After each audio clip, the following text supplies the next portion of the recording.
Nous sommes dans une période dans laquelle l'homme est en train de régner. L'orgueil des rois, l'orgueil des nations, la tyrannie d'une nation sur une autre, la dictature, les troisièmes mandats. Toutes ces choses-là tirent leur source de l'humanisme. Tout a commencé avec celui qui fut rebelle dès le commencement. Le Dieu que nous servons a créé toutes choses pour sa gloire. Il est écrit en lui, par lui et pour lui. En lui veut dire l'origine. Par lui veut dire le canal. Pour lui veut dire l'objectif. Il est l'auteur et le consommateur de notre foi. Au début et à la fin, ce n'est pas l'homme. Au début et à la fin, c'est Dieu. Il a créé ce qu'on appelle la création angélique. Et celui sur qui Dieu avait mis le sceau à la perfection a décidé de faire autrement que de tout concentrer sur Dieu. Ésaïe 14, 12 à 15 dit ceci. Te voilà tombé du ciel, astre brillant, fils de l'aurore. Tu es abattu à terre, toi le vainqueur des nations. Tu disais en ton cœur, je monterai au ciel. Quelqu'un peut dire je. J'élèverai mon trône au-dessus des étoiles de Dieu. Quelqu'un peut dire je. Je m'assiérai sur la montagne de l'assemblée. Quelqu'un peut dire je. À l'extrémité de l'Orient. Je monterai sur le sommet des nues. Quelqu'un peut dire je. Je serai semblable au Très-Haut. Quelqu'un peut dire je. 5 fois, Lucifer s'est dit en lui-même je. Et lorsque tu vois quelqu'un à la maison, ou à l'église, ou dans le ministère, ou dans une assemblée, qui passe son temps toujours justifié je, il est touché par le syndrome luciférien. L'évangile, ce n'est pas je. L'évangile, c'est lui. Alors je parle de l'humanisme parce que quand je priais le Seigneur en Europe, le Seigneur m'a parlé.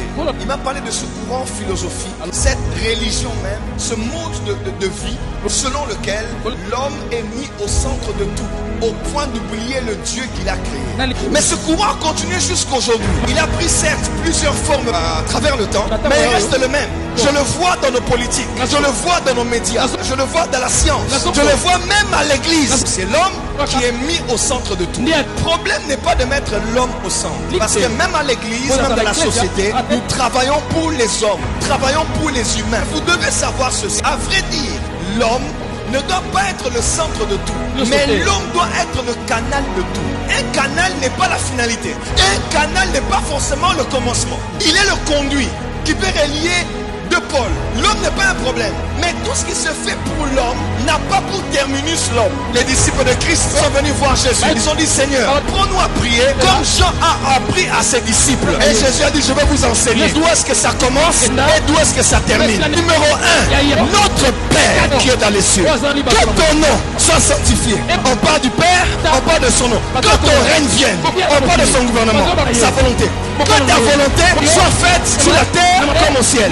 On parle du canal. Pardonne-nous aujourd'hui, de ce jour. Pardonne-nous nos offenses, comme nous pardonnons aussi. Ne nous laisse pas succomber à la tentation, mais délivre-nous du mal.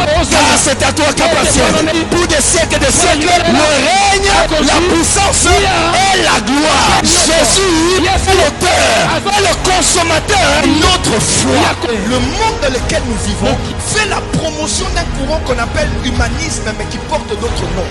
La dictature est le fruit de l'humanisme. L'orgueil est le fruit de l'humanisme. Mais triste est de savoir que ce vent d'humanisme est venu et s'est établi profondément dans l'église. Aujourd'hui, au commencement de la prière, c'est moi. Au milieu de la prière, c'est moi. À la fin de la prière, c'est moi. Commencement, Dieu.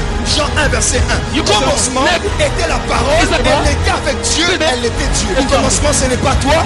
Ton mariage, ton voyage, ton visa, ton élévation. Au commencement, c'est Dieu. À la fin, c'est Dieu. Dieu est l'alpha et l'oméga, le premier, le dernier, le commencement et la fin. Pourquoi Dieu porte cette identité pour rappeler aux hommes, je serai au début et je serai à la fin. Je serai la raison pour laquelle et je serai l'objectif. Je serai l'arrêt où on prend le bus et je serai la finalité. Lorsque l'on comprend cela, notre manière de percevoir Dieu change, de nous percevoir change, de prier change, de venir à l'église change.